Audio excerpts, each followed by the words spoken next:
She's not the woman for you. Beatriz Mendonca's voice sliced through the perfumed air of the boutique like a razor, making every customer in the most expensive store at the Diamond Mall freeze in place. Marina Silva, 28 years old, in a flawless black uniform, felt her blood turn to ice as the woman in a $30,000 Chanel dress pointed at her as if she were a defective object. What happened in the next 15 minutes would change everyone's lives forever. Maison Étoile occupied 2 entire floors of the most luxurious mall in Miami. Baccarat crystal chandeliers hung from the double-height ceiling, casting golden light over Carrara marble that covered every inch of the floor. The air carried a carefully crafted mix of French perfume and new Italian leather, creating an atmosphere that screamed exclusivity to the few who could afford it. Marina had worked there for 2 years. Every morning, she crossed the city by train and subway, leaving her apartment in the working-class outskirts at 5 a.m. to arrive punctually by 9. Her black uniform was simple, yet dignified. Her brown hair always tied in a low bun, her makeup kept to the bare minimum required by management. Among the sales associates, she was known for her genuine kindness and encyclopedic knowledge of every piece, every brand, every trend. The clients at Maison Étoile were a spectacle of their own. Women who arrived in Ferraris with chauffeurs, who spent in a single afternoon what Marina earned in 2 years, who changed handbags the way others changed moods. There were the newly rich, desperate for approval, and the old guard, who treated luxury as a birthright. Marina had learned to read each type, anticipate every desire, to be invisible when needed and indispensable when summoned. That Thursday afternoon, business was especially busy. The Mount Sinai Hospital Charity Gala was happening on Saturday, and Miami socialites were fighting over the most exclusive gowns. Marina had just closed an $80,000 sale when the tempered glass door opened and a young man walked in, clearly out of place in that feminine universe. Ricardo Mendonca was 32 and had the kind of understated good looks that old money often carried. A custom-tailored Armani suit, a Patek Philippe watch on his wrist, yet a genuinely lost expression as he scanned the mannequins. Marina noticed his discomfort immediately. Years of experience had taught her to recognize men shopping for gifts of reconciliation, birthdays, or, as seemed to be the case, social obligation. "Good afternoon, sir. May I help you?" Marina approached with her professional smile, but there was genuine warmth in her voice. Ricardo turned, and for a moment their eyes met. Hazel with a hint of green, a combination Marina had never seen before. "Good afternoon. I need a gown for my mother. It's for the Mount Sinai Gala on Saturday." "I understand. Does Mrs. Mendonca have a preference for a specific color?" Ricardo paused, surprised. "You know who my mother is?" Marina smiled discreetly. "Beatriz Mendonca has been a client here for 15 years. She always prefers shades of navy or burgundy. She avoids prints. She favors Valentino and Oscar de la Renta, size 10, though she always requests the waist to be taken in." "Impressive," Ricardo murmured, genuinely admiring. "Do you know all your clients this well?" "It's part of the job, sir." Marina moved toward a specific rack. "Yesterday, we received an exclusive piece from Dior's new collection, midnight blue with silver embroidery. I believe it would be perfect for Mrs. Mendonca." As Marina removed the dress from its cover, Ricardo watched her work. There was a natural grace in her movements, a quiet competence that went beyond what was expected of a sales associate. She described the dress's details with impressive technical knowledge, mentioning the history of the embroidery, the inspiration behind the collection, even the name of the lead seamstress at the Paris atelier. "You really know your stuff," Ricardo commented as she wrapped the $70,000 gown with surgical precision. "Fashion is a language, Mr. Mendonça. Every piece tells a story, expresses an intention, projects an image. In the world your mother moves in, choosing wrong can cost far more than the price on the tag." Ricardo laughed, a genuine sound that rarely escaped in environments like that. "You should be running this place, not selling in it." Marina kept her professional smile, but something flickered in her eyes. "Sometimes, life puts us where we need to be, not where we want to be." Philosophy in a luxury boutique. Interesting. Ricardo signed the receipt but lingered longer than necessary. "Have you always worked in fashion?" "Not always. Life takes curious turns." Before Ricardo could reply, his phone rang. He answered, frowned, muttered something about a problem at the office. "I have to go, but..." He hesitated, looking at Marina. "Thank you for the help and for the conversation." Marina nodded, professional. "Always at your service, Mr. Mendonça." Ricardo was almost at the door when he turned back. "Saturday at the gala. Will you be there?" The question caught Marina off guard. For a second, her professional mask slipped. "Sales associates don't attend charity galas, sir." "Pity," he said simply, and there was something in his tone that made Marina blush slightly. It would be interesting to talk more about fashion. 15 minutes after Ricardo left, the doors of Maison Étoile swung open with unnecessary force.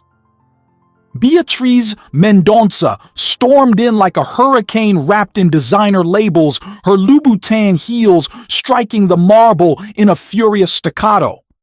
62 years preserved by Botox and scalpels, her platinum blonde bob immaculate, she radiated the kind of cold rage only the very wealthy can cultivate. "Where is she?" Beatrice scanned the store with eagle eyes. "The sales associate who helped my son." Marina felt her stomach sink. Years of dealing with difficult clients had sharpened her instincts, and every cell in her body screamed danger. She approached cautiously. "Mrs. Mendonça, good afternoon. I was the one who assisted Mr. Ricardo." Beatriz looked her over from head to toe as if appraising cattle. Her gaze lingered on the simple uniform, the Casio watch on her wrist, the plain black shoes Marina polished religiously every night. The aristocratic nose wrinkled slightly, as if she had caught a bad smell. "You." The word came out like an accusation. "My driver told me Ricardo spent 40 minutes in here. 40 minutes to buy a dress any competent salesgirl could wrap in 5. The choice required special attention, ma'am. The event is important and..." "Don't interrupt me." Beatrice's voice rose an octave, drawing the attention of other clients. Laura Prado and her golf club friends stopped examining handbags. Helena Rodriguez, the congressman's wife, lowered her phone. "I know exactly what happened here." Marina kept her professional posture, hands clasped in front of her, but she could feel cold sweat trickling down her back. "Mrs. Mendonça, I assure you." "You think I can't spot a gold digger when I see one?" Beatrice stepped forward, invading Marina's personal space. "Girls like you coming from... where is it you're from again?" "I'd rather not." "Somewhere out in the sticks, I bet." "Maybe Hialeah, Little Havana, taking a packed bus every morning, dreaming of snagging a rich man in a place like this?" Marina's face burned. Some sales associate slipped away discreetly, Others watched with that morbid mix of pity and relief that it wasn't them. Customers began to form a semicircle, pretending to browse while devouring the spectacle. "Mrs. Mendonça, there's been a misunderstanding. Only what?" Beatrice laughed, a sharp sound like breaking glass. "Only sold a dress? Please. I saw the way my son looked at you when he walked out. That stupid look men get when they're thinking with the wrong part of their anatomy." "Mother?" Ricardo's voice cut through the tense atmosphere. He stood at the entrance holding a Tiffany & Cober's box. His eyes took in the scene. Marina cornered, Beatrice in full attack mode, the circle of social vultures waiting for blood. "Ricardo, darling." Beatrice instantly switched into worried mother mode. "Thank goodness you're back. I was just clarifying some boundaries with the employee." "Clarifying boundaries?" Ricardo approached slowly. "What boundaries would those be?" "The obvious ones, my son. She needs to understand there's a line between professional service and other intentions." Marina wanted to vanish, evaporate, disappear. Ricardo's gaze met hers, and there was something there she couldn't decipher. Embarrassment, anger, pity. "Mother," he said calmly, "I think you're being unfair." "Unfair?" Beatrice turned fully to her son. "Darling, you don't understand how these people operate. They see men like you as a passport out of misery. Look at her." She gestured dramatically toward Marina. "How much do you think she makes? $2,000? $3,000 a month? Less than what we spend on a single bottle of wine." The silence that followed was absolute. Marina felt tears sting her eyes, but she refused to let them fall. Not here, not in front of them. "Let's do some simple math," Beatrice continued, now fully in her performance. "How much do you make, dear? Go on, don't be shy. We all know you work on commission." Marina swallowed hard. 2,500 base, plus commission. 2,500! Beatrice turned to the growing audience like an actress on stage. "Ladies, did you hear that? $2,500. "Laura, that's not even enough to cover the monthly upkeep of your closet." Laura Prado gave a nervous laugh, clearly uncomfortable but not brave enough to contradict Beatrice. Other women whispered among themselves, some with pity, others with thinly veiled scorn. "And the commission?" Beatrice pressed. "How much did you pocket from my son's purchase? 5%? 3%? 3%, Marina answered quietly. 3% of 70,000. Beatrice pretended to calculate. $2,100. Must be a fortune for you. Almost an entire month's salary from one sale. No wonder you invested so much time seducing my son." "Mother, that's enough." Ricardo took a step forward. "No, darling, you need to hear this." Beatrice was in her element now. "Do you even know where she lives? What kind of place? With whom?" Marina felt the ground vanish beneath her feet. How did Beatrice know? "I did my homework, dear," Beatrice replied to the unspoken question. "One phone call to HR, a few favors. You live in a 400 square foot apartment in Hialeah. You share it with your sick mother and 2 younger brothers. Am I right?" Every word was a slap. Marina could hear the blood pounding in her ears, could feel dozens of eyes on her, some discreetly recording on their phones. "Your mother has cancer, doesn't she?" Beatrice continued, relentless. "On Medicaid." "The brothers, let's see. One goes to a state university for engineering, the other's still in high school. A struggling family, I admit. But..." She stepped closer to Marina, lowering her voice just enough to sound confidential, though still loud enough for everyone to hear. Did you really think you could leap from Hialeah to Fisher Island just because my son thought you were pretty? Sweetheart, women like you are for fun, not for marriage. Ricardo needs someone of his own level. Someone who knows which fork to use at dinner, who speaks more than broken English, who studied at real schools, not at... She paused dramatically. Night classes at public universities. How do you know that Marina began, but Beatrice cut her off. Law degree from Florida International University. Evening program. Graduated 3 years ago. Yes, sweetheart. I know everything. I know you're smart enough, that you got in through an equity program, that you graduated with decent grades. But you know what else I know? Beatrice smiled, the smile of a predator about to strike. I know you're here, selling clothes you'll never be able to buy because no respectable law firm would hire you. Why? Because you're missing something no amount of effort can buy. Class, connections, a last name. You may have a diploma, but you're still just a nobody from Hialeah pretending to belong to a world that will never be yours.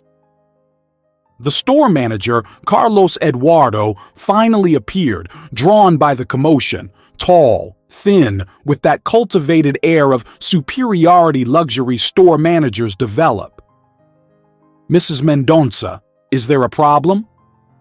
Yes, Carlos. Your employee crossed the line with my son. Completely inappropriate behavior, explicit seduction. Carlos looked at Marina, and she saw the decision in his eyes. Millions in client purchases versus one replaceable sales associate. The math was simple. Miss Silva, please come with me to the office. It was the end. Marina knew exactly what it meant to be called to the office after a complaint from Beatrice Mendonça. Summary dismissal. No severance. With a black mark on her record that would keep her from working at any decent store in the mall again. No one's going to any office. Ricardo's voice cut through the air with an authority that froze everyone in place. He walked forward until he was standing between Marina and the manager, his body forming a protective barrier that surprised even Beatrice. Carlos Eduardo, you know very well the value of my family's account in this store. $3 million just last year. I suggest you rethink any rash decision. The manager swallowed hard, his eyes darting nervously between mother and son Mendonça. The math of power had suddenly shifted, and he could feel the ground moving beneath his feet. Mr. Ricardo, of course we don't want any misunderstandings, but your mother expressed legitimate concerns about Miss Silva's professional conduct. Professional conduct? Ricardo laughed, but there was no humor in it. It was the bitter laugh of someone finally seeing the raw truth. My mother isn't worried about professionalism. She's terrified at the thought that I might be interested in someone she considers beneath us. Isn't that right, Mother? Beatrice straightened, her eyes blazing with calculated indignation. Ricardo, you're embarrassing me in front of all these people. I'm only protecting you from an obvious mistake. Look at her. Her gesture toward Marina was disdainful, as if pointing at something particularly unpleasant. She's a salesgirl, for God's sake. A salesgirl who lives in Hialeah, who takes packed buses, who wears a uniform because she doesn't own decent clothes. You're the heir to a $500 million empire. Be realistic. Marina felt every word like a punch to the gut, but something worse was happening. Ricardo wasn't defending her with the vehemence she expected. He only watched his mother with an unreadable expression, as if seeing her for the first time. The silence stretched for seconds that felt like hours, and Marina felt her last hopes slipping away. He was like all the others after all. When confronted with the reality of their social differences, he would choose his gilded world. The moment was broken by the shrill ring of a cell phone. A nearby customer answered in rapid French, gesturing impatiently. It was Marie Dubois, wife of the French ambassador, known for her legendary impatience. She was frantically looking for a sales associate to help her, but all of them had pulled back, hypnotized by the ongoing drama. Marina, on an impulse she didn't fully understand herself, stepped toward the woman. "Madame Dubois, puis-je vous aider?" Her French flowed perfectly, with the flawless Parisian accent she had cultivated over years of self-study. The Frenchwoman stopped mid-sentence, surprised. Marina continued, discussing details about the Givenchy dress the client was seeking for an embassy event, mentioning not only the features of the piece but the historical context of the collection, the designer's inspiration, even details about the atelier where it was produced. The conversation flowed for 3 minutes in rapid French, Marina switching naturally to Italian when mentioning a Versace alternative, then to English when suggesting an Alexander McQueen. Madame Dubois, known for never praising anyone, was visibly impressed. "Mon Dieu, where did you learn to speak like that, and this knowledge of haute couture?" "I studied on my own, madame. Languages and fashion are long-standing passions." Marina kept her professional tone, but there was a new spark in her eyes. She could feel the shock reverberating through the store. Laura Prado's jaw had dropped. Helena Rodriguez was still recording, but now with a different expression, almost admiring. Beatrice was the first to recover. Parlor tricks. Anyone can memorize a handful of phrases in French. It doesn't change who she really is. That was when Ricardo began to laugh. Not the bitter laugh from before, but something genuine, almost relieved. "Mother, you have no idea who Marina really is, do you? You don't even realize why I came back here today, with this." He raised the Tiffany blue box that everyone had forgotten in the midst of the drama. "Ricardo, what are you doing?" Beatrice's voice betrayed the first crack of uncertainty. "I'm about to tell a story, Mother. A story I began uncovering 6 months ago when my company was on the verge of collapse."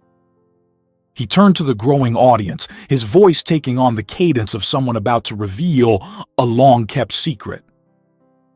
"You all know Mendonça Enterprises. You know we're one of the largest luxury importers in the country. What you don't know is that 6 months ago we almost lost everything." Murmurs rippled through the crowd. Beatrice paled. "Ricardo, family business is not discussed in public." "Why not, Mother? You just exposed Marina's entire personal life in public. Seems fair that I do the same with ours." He continued, his voice gaining strength. "We were facing an international lawsuit, a contractual dispute with Italian suppliers that could have cost us $80 million. Our lawyers, those very expensive ones at the Montero and Associates firm you admire so much, said there was no way out, that we would definitely lose." Ricardo paced the boutique, each step measured and deliberate, like a prosecutor delivering a closing argument. The Tiffany box was still in his hand, and he turned it absently as he spoke, hypnotizing the audience with the repetitive motion. That was when a friend told me about a brilliant attorney he'd met at an international law conference.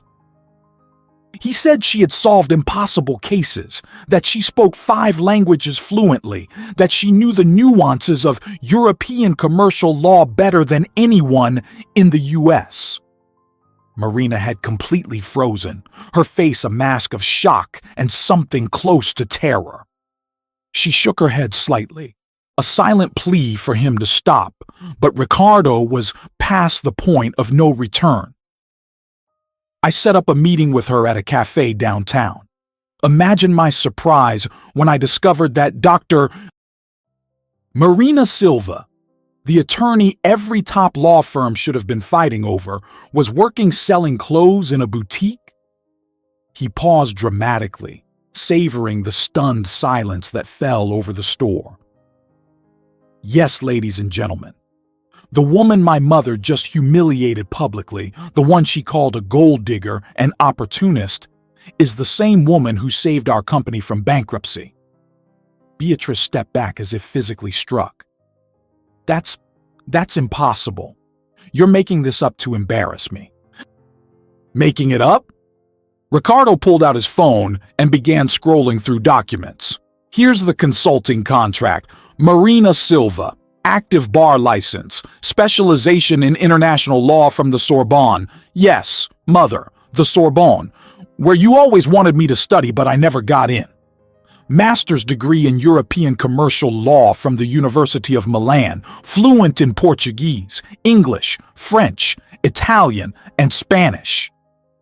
Each credential was a slap across Beatrice's face. The other women had drawn in even closer, phones forgotten, completely absorbed by the dramatic reversal. Marina looked as if she wished the ground would swallow her whole. Her hands trembled visibly, and she clenched her fists to try to control them.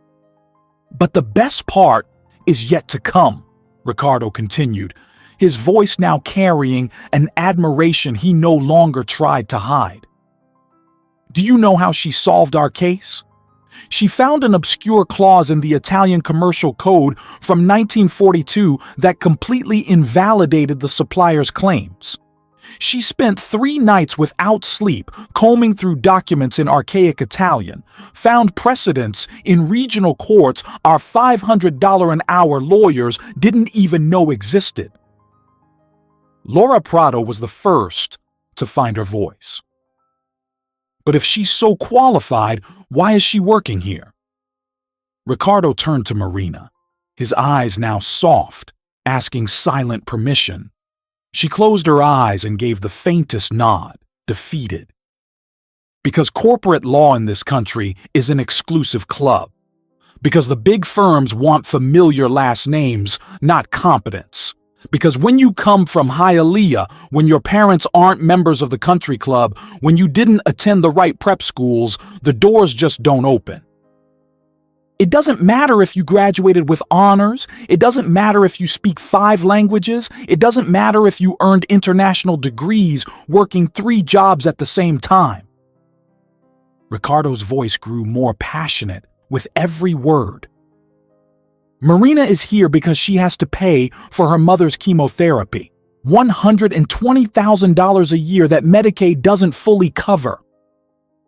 She's here because she supports 2 brilliant younger brothers in college, because she pays rent, food, transportation, books. She's here because America wastes its greatest talents in the name of class prejudice disguised as professional standards. The silence that followed was absolute. The kind of silence that precedes earthquakes, that marks the exact moment before everything changes irrevocably. Ricardo used that split second in time to walk over to Marina, who stood frozen like a pillar of salt, silent tears tracing paths through her impeccable makeup. He stopped in front of her, close enough for her to see every detail of the resolve in his eyes, far enough to respect the space she clearly needed to process the cataclysm that had just unfolded. "Marina," he said, his voice now soft as velvet, yet still audible to everyone in the store. 6 months ago, you came into my life disguised as a legal consultant and saved my company, but you did much more than that.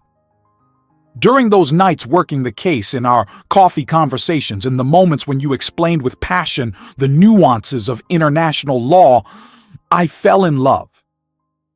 Not with the brilliant attorney, not with the impressive polyglot, But with the woman who worked 18 hours a day and still found time to take her mother to the doctor, who memorized case law while organizing $50,000 dresses she could never buy, who kept her dignity even when the world insisted on trying to take it from her. He opened the Tiffany blue box, revealing not the engagement ring everyone expected, but something different. A silver key on a delicate chain. This is the key to the law firm I'm opening. Silva and Mendonça, International Law. It's already registered. The space in a Brickell high-rise is leased. The first 3 clients have signed on based on your reputation alone. I came here today, not to buy a dress for my mother, but to offer you a partnership. 50% equity. An initial monthly draw of $50,000, and your mother's medical expenses covered by the firm's health plan. Beatrice found her voice, but it sounded faint now, almost desperate. Ricardo, this is madness. You can't throw away your future on a whim. Think of the family, of what people will say, of what this means for our social standing. Our social standing? Ricardo turned to his mother, and there was something terrible in his calm. Do you want to know what really threatens our social standing, Mother? The fact that we nearly went bankrupt and were saved by the woman you just humiliated. The fact that everyone in this room now knows that the great Beatrice Mendonça is an elitist snob who judges human worth by zip code. The fact that you exposed not only your own smallness, but made me see exactly the kind of person I was becoming under your influence. He turned back to Marina, ignoring his mother's audible gasp. But there's more, Marina. Because a business partnership isn't enough to express what I feel. Ricardo did something no one expected. He knelt right there, in the middle of the store, before slack-jawed employees and stunned socialites. This time, he pulled a second box from his inner jacket pocket, smaller, in black velvet. Marina Silva, you taught me that competence knows no social class, that dignity has no price, and that true love doesn't recognize the ridiculous barriers people like my mother insist on erecting. You saved me from becoming a male version of her, bitter, empty, measuring people's value by their bank accounts. He opened the box, revealing an engagement ring that was, paradoxically, modest by the store's standards. A perfect solitaire, not ostentatious, elegant in its simplicity. Marry me. Not because you need financial security. I know you're capable of conquering the world on your own. Not because my mother approves, because clearly she doesn't. Marry me because for the past 6 months, every day I spend away from you feels wasted, because your intelligence challenges me, your strength inspires me, and your integrity both shames me and pushes me to be better. The chaos that followed was absolute. Beatrice let out a sound that was half scream, half choke. Laura Prado dropped the $30,000 handbag she was holding. Helena Rodriguez was live on Instagram with her 80,000 followers, narrating frantically. Carlos Eduardo, the manager, looked like he had short-circuited, unable to process how his attempt to fire an employee had turned into this theater of the absurd. But at the center of all that chaos was a bubble of silence around Marina and Ricardo. She looked at him, then at the ring, then at Beatrice, who seemed on the verge of collapse. When she finally spoke, her voice was controlled, every word measured and precise like the legal clauses she wielded with mastery. Marina remained motionless for long seconds that felt like an eternity, her eyes scanning every face in the growing crowd. There was expectation, morbid curiosity, a few expressions of genuine admiration, and Beatrice's thinly veiled desperation. When she finally spoke, it was with a dignity that silenced even the most distant whispers. Mr. Ricardo, she began, and the deliberate formality felt like a knife to his chest. I'm deeply grateful for the recognition of my work, for the partnership offer, and for what is clearly a demonstration of sincere affection. But before any answer, I need to clarify a few things for everyone present, especially for your mother. Marina stood fully upright, removing any trace of submission from her posture. It was as if a mask had finally fallen, revealing not the humble sales associate, but the formidable attorney who had always been there underneath. I am Marina Silva, daughter of Jose Silva, a retired metal worker, and Maria Silva, a seamstress. I was born in Hialeah, went to public school, earned my law degree from Florida International University on a scholarship I won through academic merit. I earned a master's at the Sorbonne with an excellence fellowship, one that very few achieve regardless of their social background. I've worked here for 2 years, not for lack of competence, but because I chose to prioritize caring for my family over personal ambition. She paused, her eyes meeting those of each person in the crowd.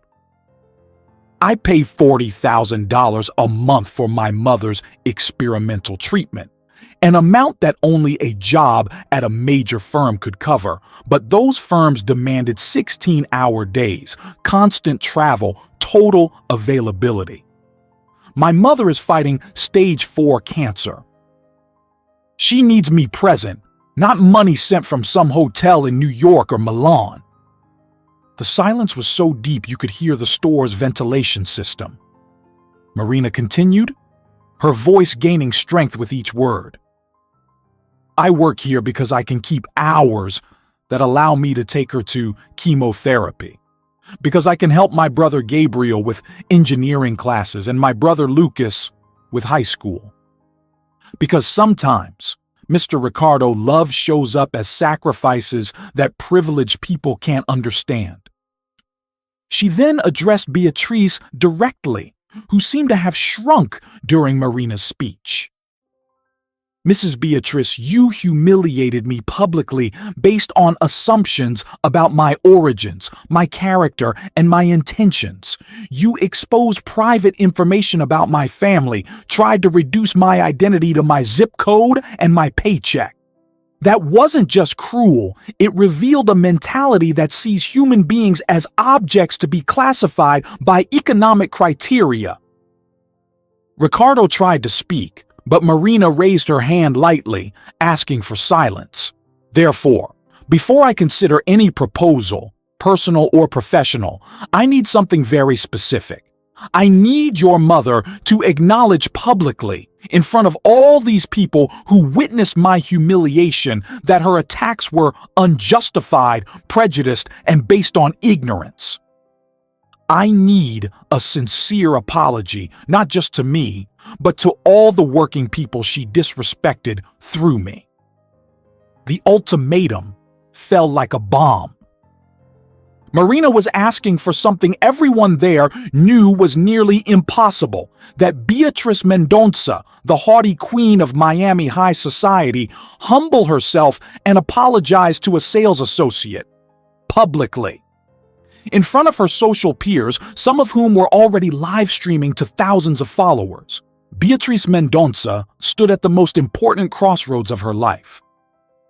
At 62, built on decades of unquestioned superiority, she faced a choice that would define not only her relationship with her son, but her own sense of identity. On the left, the pride she had cultivated as armor against any challenge to her social position. On the right, Ricardo, her only child, heir to everything she and her husband had built, the absolute center of her emotional universe. You can't be serious, she murmured, but her voice had lost all its former authority. For the first time in decades, Beatrice looked truly lost. Ricardo, you're asking me to humiliate myself in front of all these people for the sake of an employee? I'm asking you to do the right thing, Ricardo replied with a firmness that surprised even himself. I'm asking you to recognize that Marina is not just any employee, that she was never just a sales associate, and that even if she were, it would not justify the treatment you gave her. I'm asking you to choose between your ego and your son.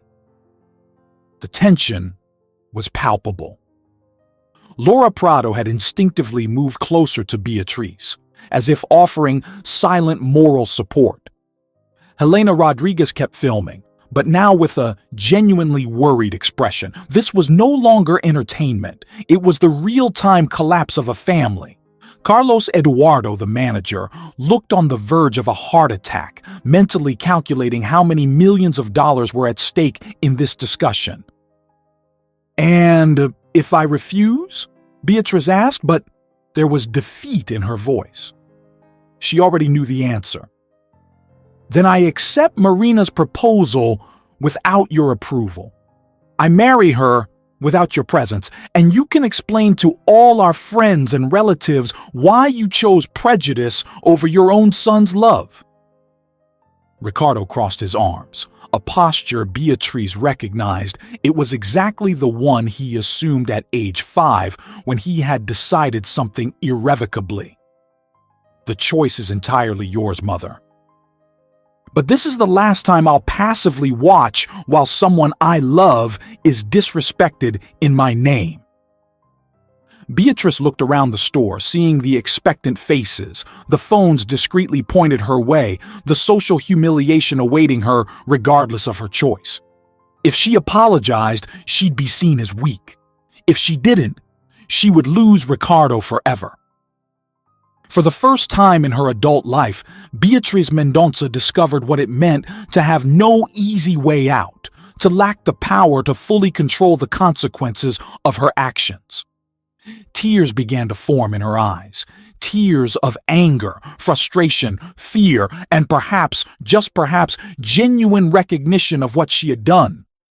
Beatrice's tears were not the delicate, controlled crying she had perfected over decades of social events. They were raw, real tears that smudged her flawless makeup and revealed every wrinkle she had so carefully concealed. For the first time since Marina had known her, Beatriz Mendonça seemed genuinely human, stripped of the layers of social varnish that protected her from the real world. She began, but the words refused to come.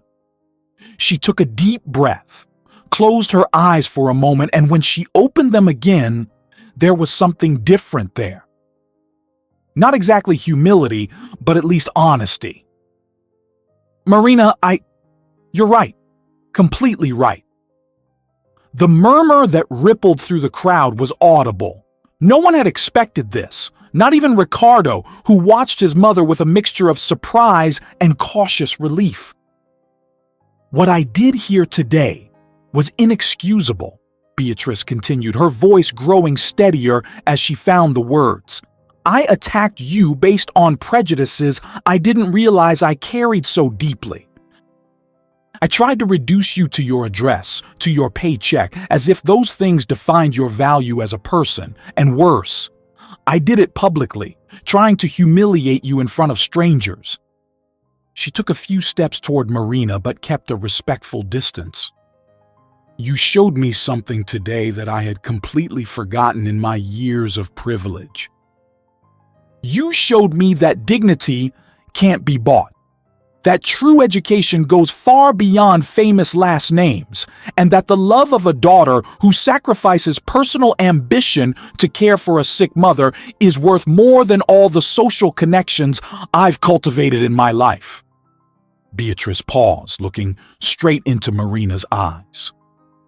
"I ask your forgiveness, sincerely, not just for the cruel words, but for the prejudiced mindset they revealed.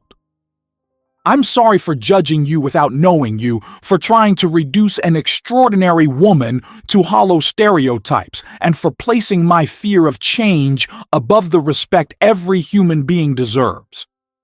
She then turned to the crowd, addressing especially the women she had known for decades. "And I apologize to you as well, for having become an example of the kind of person our society should no longer tolerate.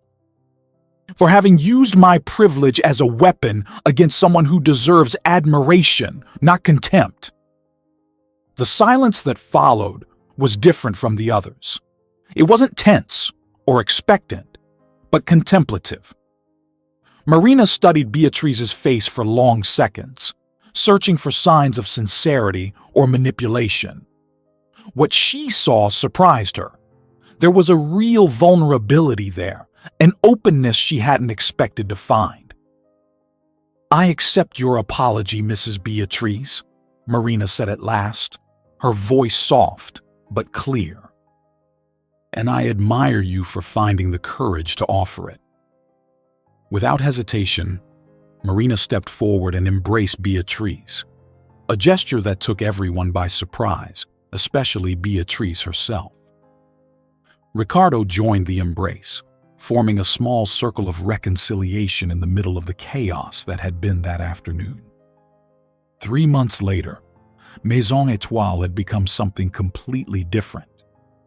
The second floor, once reserved for ultra-exclusive pieces, now housed the Marina Silva Professional Training Center, a social project offering free courses in etiquette, languages, and business skills for women in vulnerable situations. What had begun as a casual idea from Ricardo had become Beatrice's renewed passion, as she discovered in philanthropy a source of fulfillment that decades of empty social luncheons had never provided. Marina walked the halls of the center in an elegant navy blue dress, polished but not ostentatious, overseeing a beginner's French class. 40 women of all ages from every corner of Miami practiced simple dialogues with the same determination she herself had once shown years before. At the back of the room, Beatrice discreetly assisted an older student with her pronunciation. Her infinite patience, a dramatic contrast to the arrogant woman from that fateful day in the boutique. The law firm Silva and Mendonça International occupied 3 floors of a brickle tower and had already established itself as a reference in European commercial law. Marina kept her routine of accompanying her mother to medical treatments, but now, with the peace of mind of knowing she had access to the best care available. Her brothers Gabriel and Lucas joined the monthly family dinners with Ricardo, who had proven to be a present brother-in-law genuinely interested in their academic lives. The wedding took place in an intimate ceremony in the backyard of the Hialeah home where Marina had grown up. Jose Silva, deeply moved, walked his daughter down the aisle wearing the same suit he had bought for his own technical school graduation 40 years earlier. Maria Silva, in remission for 2 months, cried through the entire ceremony, holding the hand of Beatrice, who had become a regular and increasingly beloved visitor. The bridesmaids were 6 former students from the training center, women who now worked in positions they had never dreamed of attaining. As Marina and Ricardo exchanged vows, simple but profound, the phrase that echoed was no longer, "She's not the woman for you," but something Beatrice had whispered to Laura Prado moments before the ceremony began. "She is exactly the woman my son deserves, and the one I should have recognized from the very beginning." True worth, after all, was never something money could buy.